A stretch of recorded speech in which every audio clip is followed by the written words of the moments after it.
What are healthy ways to deal with rejection? I'll tell you what you don't want to do. Hate yourself, feel like you're a loser, feel like you're unlovable, and abandon all hope. Don't do that. Let's spend the rest of the video talking about what to do. Mended light.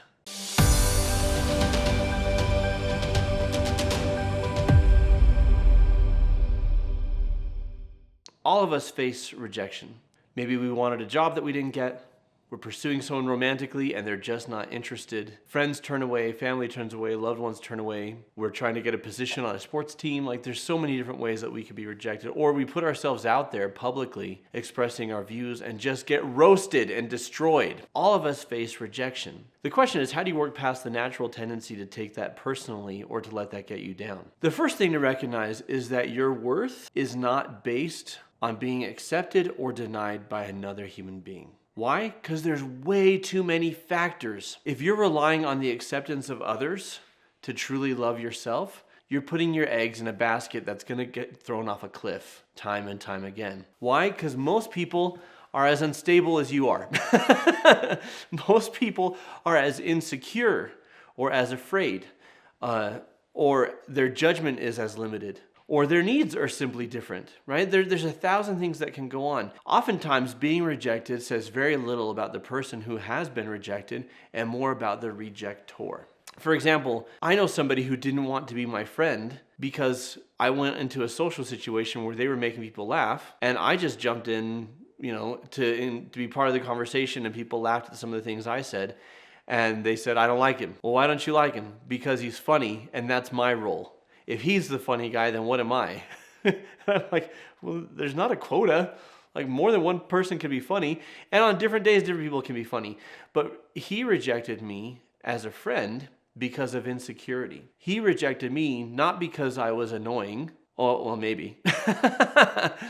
But because he saw me as a threat. And I know that feeling because I had the exact same experience in reverse with somebody in college where I'm like, oh, well, this guy's funnier than I am. That's going to be his role in the social circle. I don't know where I belong, right? I rejected him out of my own insecurity. I was watching this movie recently, Emma, based on the Jane Austen story. This is the 2019 or 2020 version. But the character of Emma, there's a woman that she just doesn't like and just scoffs anytime she's around, finds the other woman to be stuck up, to be a poser, to be wanting to win over everyone with her talents. And Emma's friend says, well, maybe she's the accomplished young woman that you wish others saw you as. And it's very pointed, and she could say how very rude, but the thing is, he was right. She saw this other young woman's successes as a threat to her, right? Like, we can't both win. There's not enough room for us both to win. One has to be a winner and one has to be a loser. A lot of times rejection comes from a place of insecurity. I have known countless people who come to therapy, often women, come to therapy because their partner cheated on them. And they assume that, well, my partner must have cheated on me with someone who was more beautiful, someone who was smarter, someone who was more fun, more accomplished, better in bed, this, that, or the other. And then they see the other person, they say, really? Her? And they're surprised because they thought, my partner must have traded up.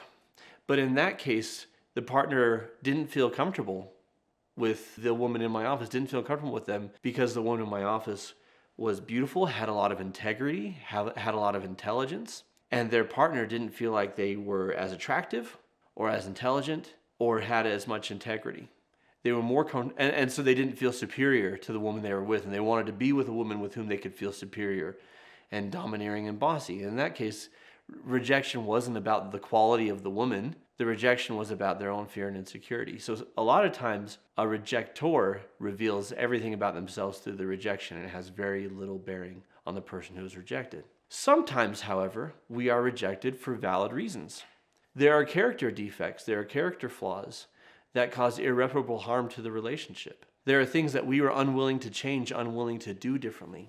Or we get fired from a job because we're not performing, we're not doing what we agreed to do.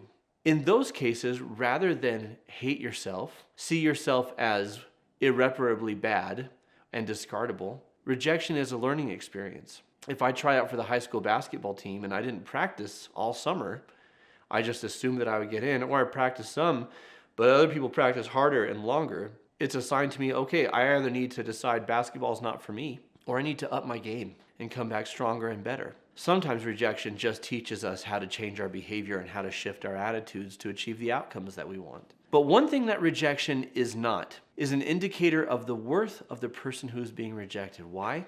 Because your worth is set.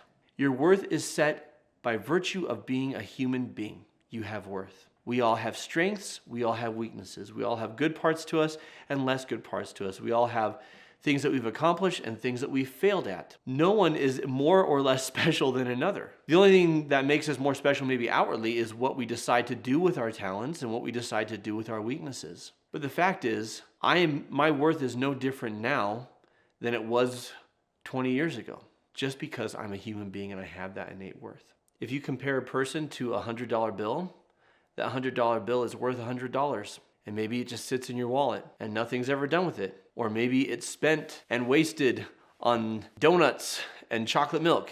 I don't know, that would be a waste actually. Or it's spent to help the poor and the needy. Or it's spent to invest in something. Either way, that $100 bill is worth what it's worth, however it's put to use or not. The reason why this is important is because if I feel like my worth is behavior based, then if I haven't been behaving up to my best, then I feel unworthy.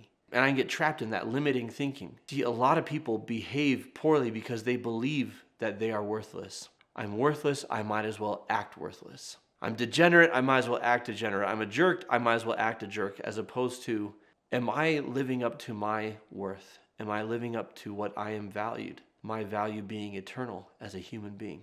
And if I'm not walking up to it, what can I change so that I live up to what I'm actually worth, who I truly am? So I repeat, sometimes we're rejected because we have things to work on. We need to be a better listener. We need to focus better. We need to have integrity and act in that integrity. Sometimes we're rejected because the other person or the other situation isn't ready for us. Sometimes we're not right for the job and we can make changes to be right for the job, or maybe we're not right for the job because that's not where we're supposed to be. Other times the job isn't right for us. Same thing with people. I dated so many people before that I hoped and prayed it would work out, and they broke my heart and they broke up with me. And later I said, thank heavens. Not because they were bad people or because they would have been a bad partner, but because they weren't the right fit or the right person for me. And at the time, I thought it was personal. I thought I was worthless. I had a pattern of getting my heart broken over and over and over again. And what I saw is it was two things. One, because I really wanted to be in love, I tried too hard. Right? And I pushed people too hard and I came on too strong. And that is a behavior that I needed to change to not get rejected. But the other side of it was none of those relationships was right for me. And I'm glad they didn't work out. But whether I had things to work on and improve or it just wasn't a fit, it didn't have a bearing on my worth. And for years, I didn't see that. Every rejection that I encountered, every time someone broke my heart, I thought, I'm not lovable. I'm not wanted. People get to know me and they don't truly want to be with me. And I realized that I was lying to myself. I was feeding into a narrative that wasn't true. So what are healthy ways to handle rejection? Make it a learning experience. What can you do better? What can you do differently? If the answer is something and you truly want whatever you're pursuing, then make the changes. Or two, ask yourself, is this really right for me? I was going to go into a career in film. I pursued that. I applied to a film school. I got rejected, and I got rejected. And that was a moment of course correction for me, that for me personally, I needed to pursue a career in psychology. And that's what that was for me. That rejection was a blessing. So look at, can this be a blessing? Should I be asking myself, should I be going in a different direction, with a different career, with a different field of study, with a different person because of this rejection? Is this the universe telling me this isn't right for you? Or if I 100% know it's right for me, what changes do I need to make it better? If you enjoyed this video, I invite you to check out That Jackass Cheated. Should you be done? How do you know if you should be done with someone who cheated on you or not? What would you like me to answer in these Ask a Therapist segments? Let me know in the comments below. Do any of you feel like you've dealt with rejection poorly? What did you do about that? Let me know in the comments below. As always, folks, keep shining. We need your light, and I'll see you next time.